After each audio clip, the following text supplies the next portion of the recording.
Bonjour chers frères, chers amis qui aiment l'histoire. Alors nous allons poursuivre les interprétations que nous faisons du livre de la sortie au jour, appelé improprement livre des morts des anciens Égyptiens. On se rend compte, maintenant j'en suis maintenant au chapitre 158, on se rend compte que vraiment l'Égypte antique éclaire l'Afrique noire et l'Afrique noire éclaire l'Égypte antique, comme l'a dit le très vénérable professeur Cheikh Anta Diop. Alors nous en sommes maintenant au niveau du chapitre 158. Qu'est-ce qu'il est dit ici? Bon, même formule, moi je préfère parole sacrée. Voilà. Pour le collier. Alors, on écrit en note infrapaginale, il s'agit du collier large, connu comme dressant une protection autour de celui qui le porte. Il symbolise l'Énéade d'Héliopolis, Atum réuni à ses enfants. Bon, l'Énéade, en fait, c'est les attributs divins, c'est la liste des attributs divins. Atum réuni à ses enfants, bon, cela veut dire Atum et ses différents attributs. Atum renvoie à l'idée de la puissance divine, en fait. D'ailleurs, vous voyez là Atum. Mais dans les langues qui on dit Tumi. Ça veut dire la puissance. C'est pour ça que depuis longtemps, les différents rois de l'Ashanti, hein, ça comme les titres commencent par Otumfo, c'est-à-dire celui qui est puissant. L'actuel roi des Ashanti, c'est Otumfo Osei Tutu Ababium, c'est-à-dire que le puissant Osei Tutu est de retour. Donc vous voyez, c'est ça. Alors, le bienheureux là, il porte un collier au cou. Mais en Afrique, les colliers, c'est courant. C'était courant. Notamment des colliers en or. Et on vous dit ici le collier d'or mis au cou du bienheureux. Voilà, le collier d'or, oui. L'or, ça foisonnait. C'était la monnaie, mais aussi ça exprimait aussi la puissance financière. Voilà, c'est important. Il y a même un roi du Dankira qu'on appelle Bois en Ponsem qui, dans les textes tambourinés, notamment les textes de devises, hein, où il dit que lui, il ne porte pas des bijoux, y compris des colliers, avec de l'or qu'on a extrait il y a plusieurs jours. Non. Lui, dès que c'est extrait là, le même jour c'est extrait là, c'est là qu'on fait ces bijoux, ces colliers, etc. Voilà, c'était un roi d'Ankira, Bois Ponsem. Parole dite par l'Osiris N. Voilà, c'est ça les paroles. Mon père, frère de ma mère Isis, toi qui m'as délié, regarde-moi. Je suis un des déliés qui voit Geb. Alors, Geb ici, c'est dit, qui a enlevé mes bandelettes? Bon, c'est Geb, on dit, bon. En fait, c'est quoi? Quand il dit l'Osiris N, ça dit, il s'identifie à Osiris, hein, celui qui juge, hein, les âmes des défunts dans la salle des deux maths. Hein. Il dit, si mon père, frère de ma mère Osiris, en fait, Osiris, il était certes l'époux d'Isis, mais il était aussi son frère. C'est de ça. Donc cela veut dire quoi? Il veut dire par là que lui, il le connaît. Et puis, il s'identifie comme un fils d'Osiris. Il s'identifie comme un fils d'Osiris. Et il dit maintenant, regarde-moi. Je suis un des déliés qui voit Geb. Il est délié, c'est-à-dire il est rendu libre. C'est celui qui est rendu libre. Et il voit Geb, c'est-à-dire qu'il voit, je peux dire, l'attribut divin de la terre. L'attribut divin de la terre. Parole a dit sur un collier d'or sur lequel est inscrite cette formule. Je préfère cette parole sacrée. Mise au cou. Parce qu'on parle bien des paroles dites par l'Osiris N. De ce bienheureux, le jour de l'enterrement. Donc c'est ça. Le jour de l'enterrement, c'est ce qu'on dit. On lui met un collier en or. D'ailleurs, en Afrique, c'était comme ça. Hein? Les défunts étaient parés. Selon les moyens de la famille et du défunt. Ils étaient parés. D'ailleurs, on mettait toujours un peu d'or, notamment de la poudre d'or, dans le cercueil pour que le défunt puisse payer la traversée d'un cours d'eau. Un cours d'eau qui mène dans l'au-delà. C'était comme ça. Et il y avait un piroguier qui faisait la traversée, il fallait le payer. Voilà, donc c'est comme ça. C'est comme ça. Pour qu'on dise soit bienheureux le jour de l'enterrement. Voilà. Le défunt qui est bienheureux le jour de l'enterrement. Qu'est-ce qui fait son bonheur? C'est son âme qui va vivre le bonheur. C'est son âme qui va vivre le bonheur. Parce que là, hein, il a la faveur d'Osiris, il a la faveur d'Isis, il a la faveur de Geb. Voilà.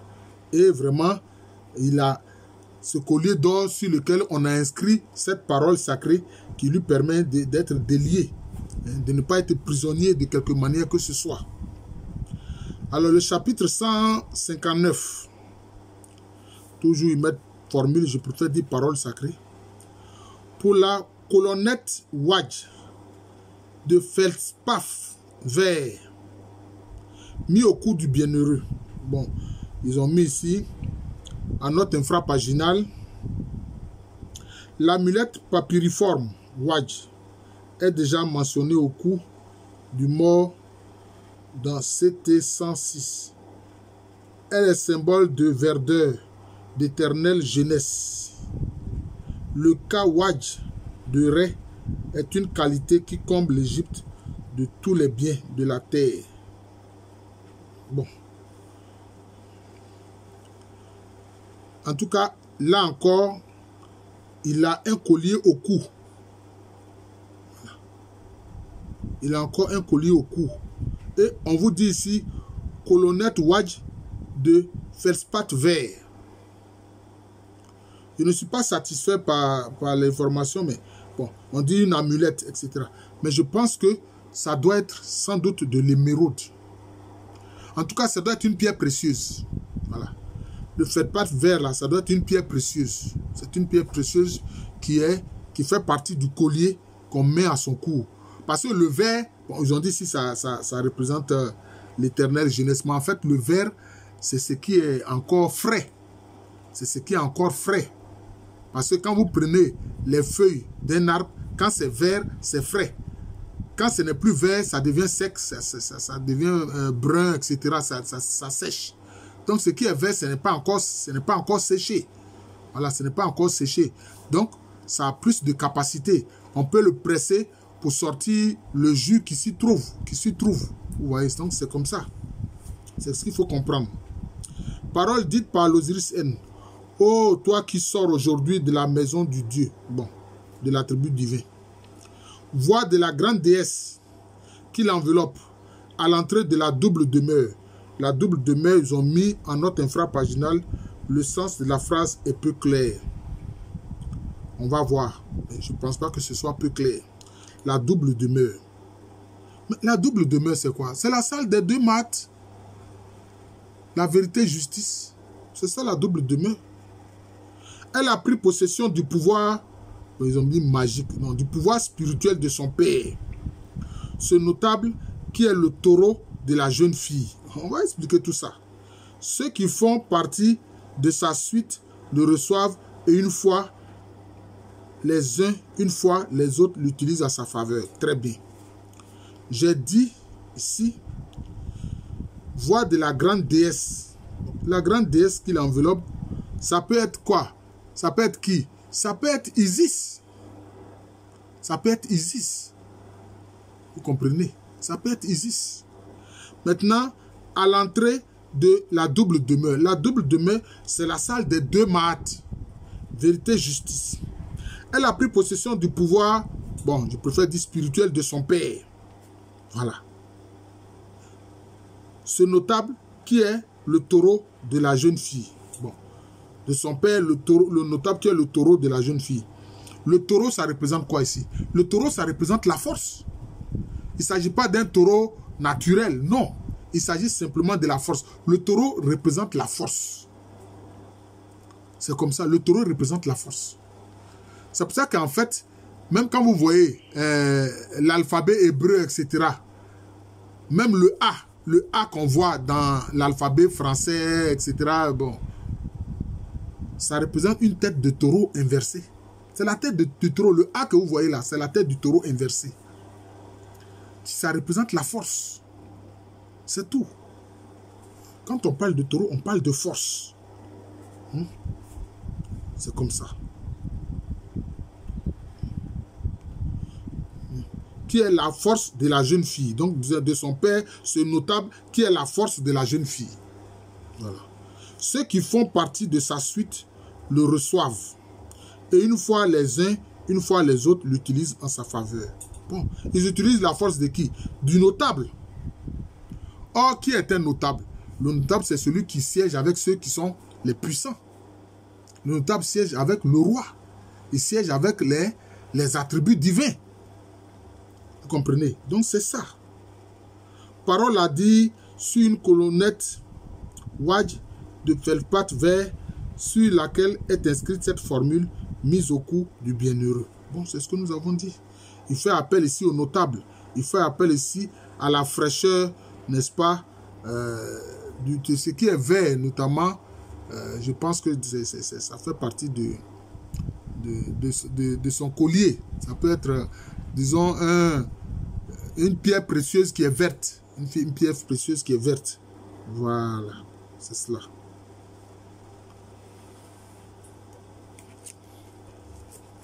Alors, nous allons aussi commenter le chapitre 160. Donnez une colonne Wadj de feldspath vert à N, c'est-à-dire à l'Osiris N.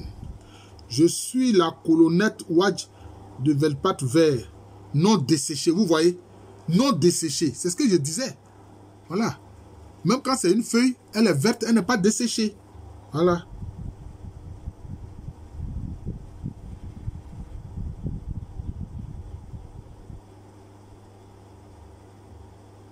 Mais ça peut être la forme, ça peut avoir la forme d'une feuille.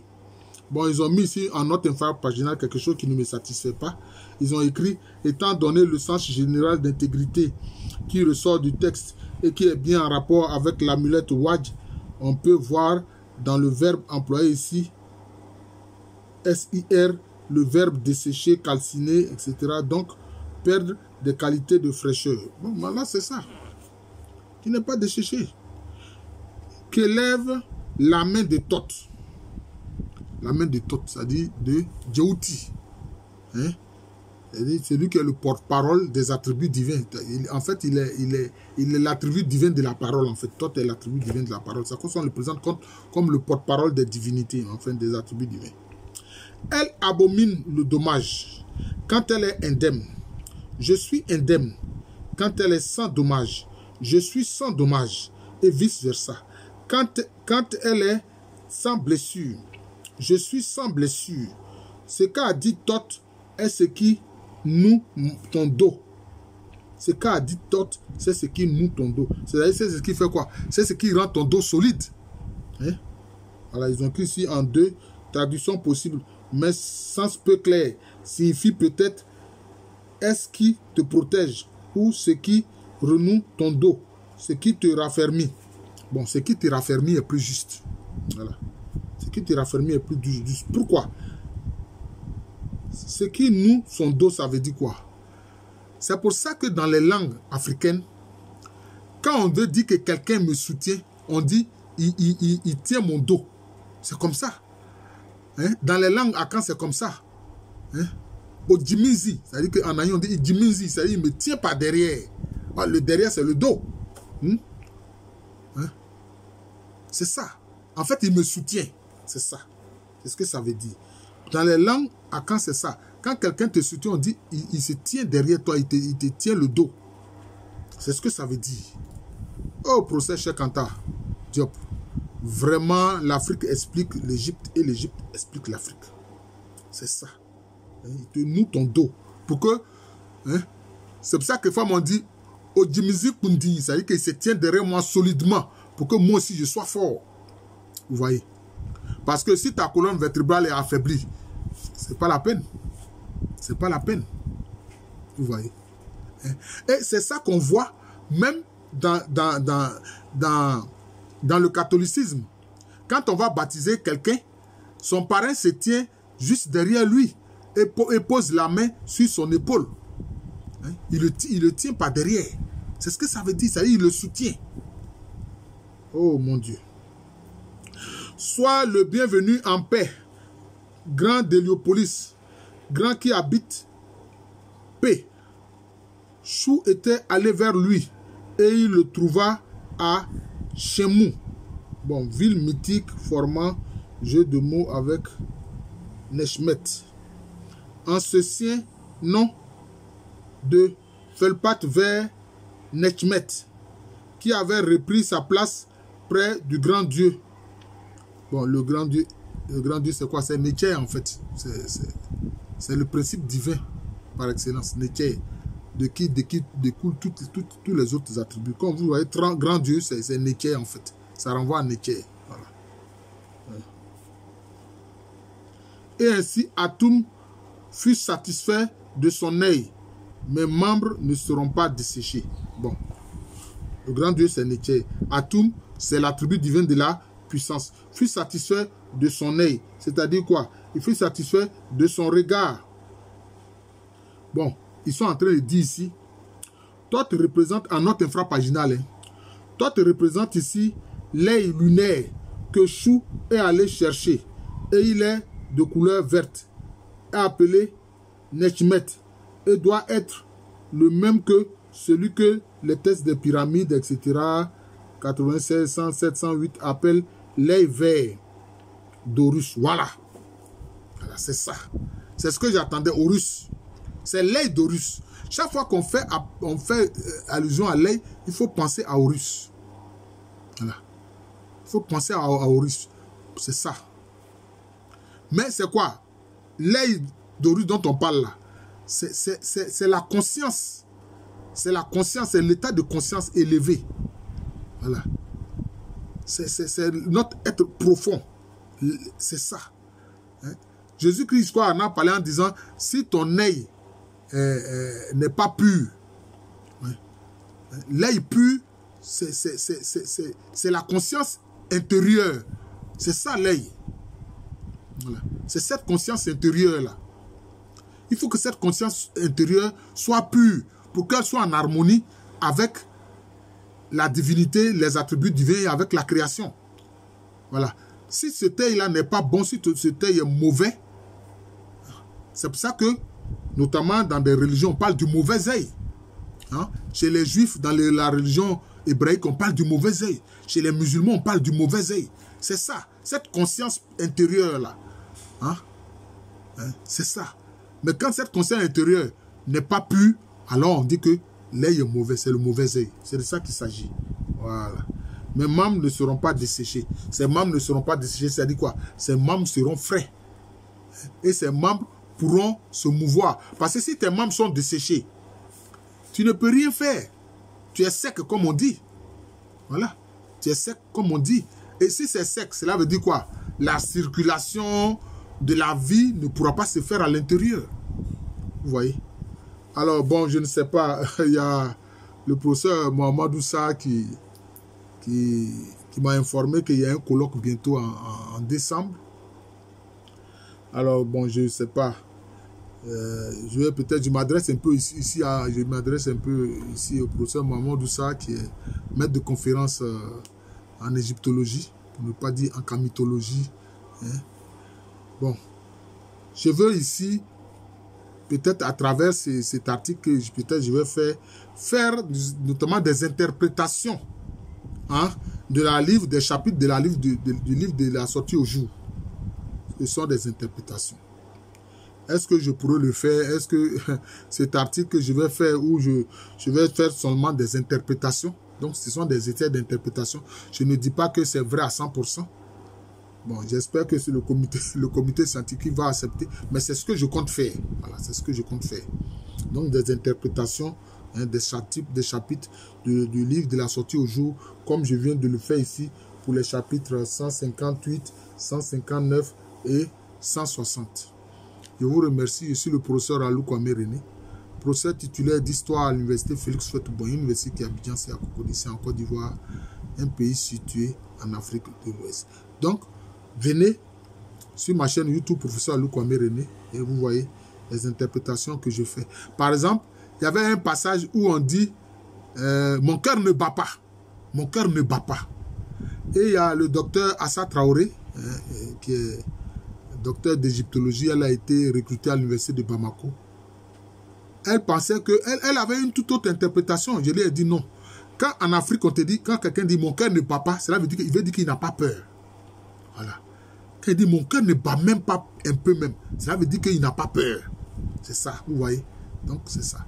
C'est les interprétations que je veux faire parce qu'il y a beaucoup de symbolisme dans le livre de la sortie au jour.